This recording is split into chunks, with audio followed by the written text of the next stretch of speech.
Hello all, Miss Asia here. So welcome to my tutorial. Today we're going to be going over EEI lesson plans utilizing all 5 learning domains.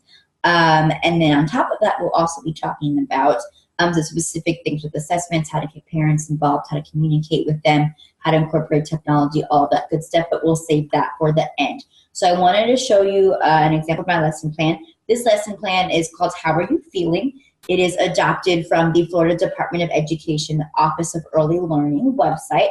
The link is right here if you'd like to go find that and check out the original. But because it wasn't adapted for EEI, I kind of inspired it to make one of my own. You know how teachers are. So let's get right into it. So the subject is identifying emotions, and it is mostly a socio-emotional unit, which, by the way, is our first learning domain.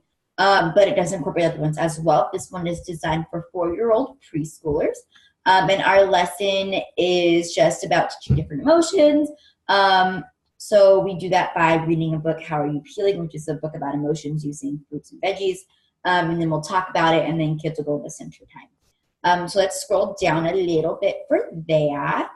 Our learning standard is Strand 1 from the Arizona All Learning Standards. Concept 2, recognizing and expressing feelings.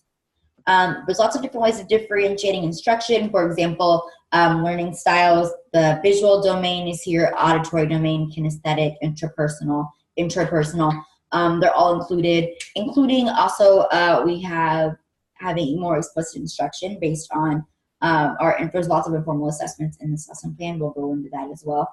So students who need extra help, I'll give that to them along the way, which is the second tier of RTI.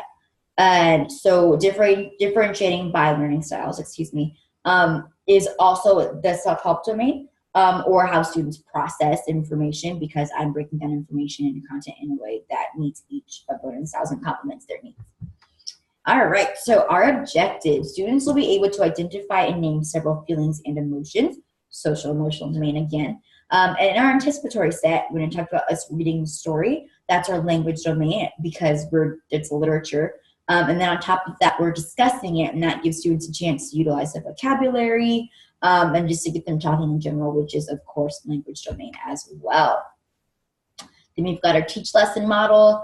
So we're doing the emotions. I will model different faces. So like, what's this face? And then students can guess it, that type of thing, and they get to try it on their own. That's the guided practice. And then that's also gives an opportunity to assess what they do and don't know as far as emotions so far. All right, moving on. So we've got several different centers. The first one is having students decorate little emotion plates. They'll have like a little paper plate. They have lots of things that they can choose from to decorate it, pom-poms, paint, you name it. And then having them physically interact with it is the physical domain. It's helping their motor skills, grasping things with their fingers, that sort of thing as well. And that's also kinesthetic learners as well. Another learning center that I have is having students with little hand mirrors, and they can practice making faces as well in the mirror, happy, sad, etc., which is also a physical domain because they're practicing the movement and muscles in their face. Another one is with me, students will listen to stories that I'm going to share, auditory learners, and then they get to determine what emotion they think the character is feeling based on the story that I tell them. Another one is a technology station, so giving kids iPads. Of course, they're 4-year-olds are old. That's a little risky, but they know how to use it. Just be explicit in what you expect them to do, sitting still, that sort of thing. But they can do it. I have seen it happen. But anyway, so with this one, there are so many websites, like PBS has a bunch of emotion related games. The Breathe Think Do app is my favorite. It's with like Sesame Street characters. And it has videos like calming your monster or calming yourself when you're angry. There's lots of games and those things, of course, I can track and see how our students are doing. And then, side note, each of these centers allows students to demonstrate what they know and also allows me to observe through informal assessment what my students know as well. That, of course, is the cognitive domain because I get to see what my students do know.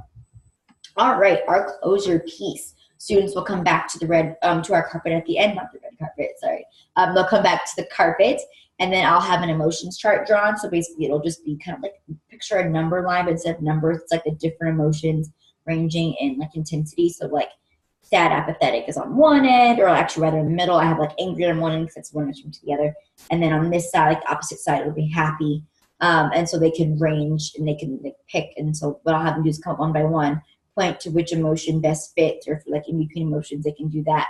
And then if they'd like to share why they're feeling an emotion, they're welcome to that then. And then that gives me an opportunity to informally assess how well they grasp knowing their emotions, and also can they self-identify, because of course identifying one's emotions is a huge part of self-regulating those emotions. That's a really, really, really important thing for preschoolers, because they don't always want to do that. They're, they're little, but they feel so intensely.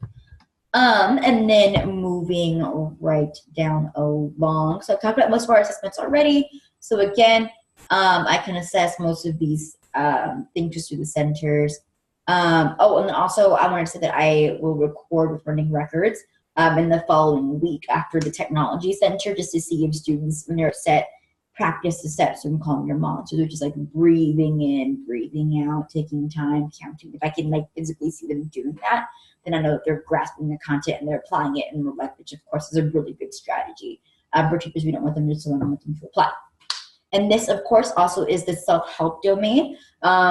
That's one, how students process their emotions, and two, can they self-regulate? Or do I need to remind them, hey, we got to calm our monster, remember, you're feeling upset, that's okay, but it's not okay, I handle it. Do I have to tell them that? Or do my students, if you know what I mean. Alrighty, so now we're into the summative assessments. So going back to the story where students can identify their emotions, or if they do that, I'll have a worksheet for them with little boxes. Each box will represent one of the stories, and then they'll have to draw the face in that box. And then I will be grading that for the point system. But for differentiation, if students have trouble using, crayons or whatever, if their 5-minute skills aren't where they need to be, then they can show me instead. Gifted students, if they are just above and beyond their intrapersonal skills, if they're good at identifying emotions, things like that, then I'll have them complete the same activity, but then share ways to help switch if they're upset, in the story, help them calm themselves down. What would they do to feel better? What would they do to make themselves feel better if they were the character? Or I might just give them an emotion. They get to tell me a time where they felt that. All right, so now we've got more assessments. A lot of you guys are wondering about standardized assessments relating to these things. So the AGS Early Screening Profile is a great assessment tool for this. It can be used for students ages 2 to 6 years and 11 months. And it does test social emotional proficiency, but it also tests all of the other learning domains as well.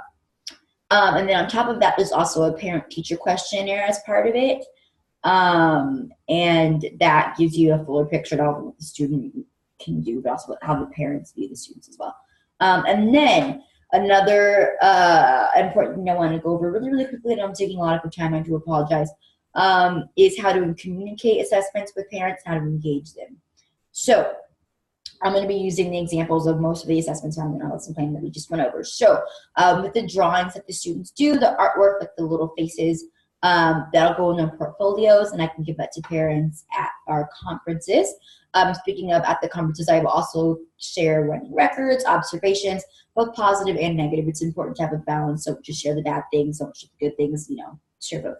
And then for pressing goals or milestones, so if a student just gets really upset and like throws a chair, something drastic, I want to tell parents. If a student has trouble, but today I saw them take a breath before they responded when they were angry, that's a really big deal. I want to celebrate that. So with that, that's either a letter or a call home, both positive or negative, that goes to parents.